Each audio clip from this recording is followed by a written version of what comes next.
Hi, I'm Jada Edwards with One Community Church, and I oversee our women's ministry there and our worship team.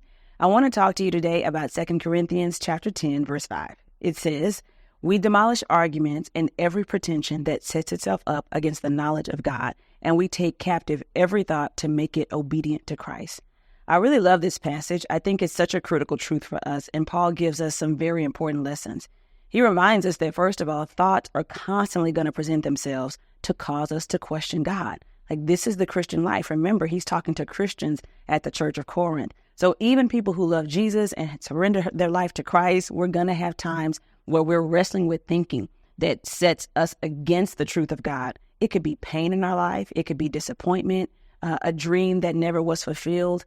All of those things can cause us to question who God is and what he really said about himself. He says the mind is where the battle really begins. That's the point of this passage. He knows that it's so tempting to spend all of our energy trying to correct our behavior when we haven't really addressed our beliefs. And the enemy would love that. He'd love you to just want to be kinder and more loving and give more and serve more. And you haven't shifted what your mind believes about God. We cannot have authentic intimacy with God until we uproot the thinking that's creating a barrier between us and who God wants us to be in him. So what does this look like practically? When thoughts enter your mind and you know they might be a little bit out of alignment with what God says is true, ask yourself this: who is this thought from? Is it from me, my own pain, my own disillusionment or disappointment?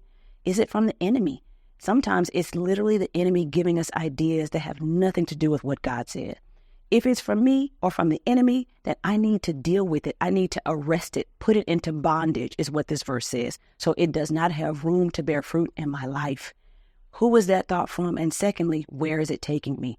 If I ask those questions, I promise you, before I start fixing my behavior and working on who I am on the outside, changing my thinking can realign my life and show up in every area in my Christian journey.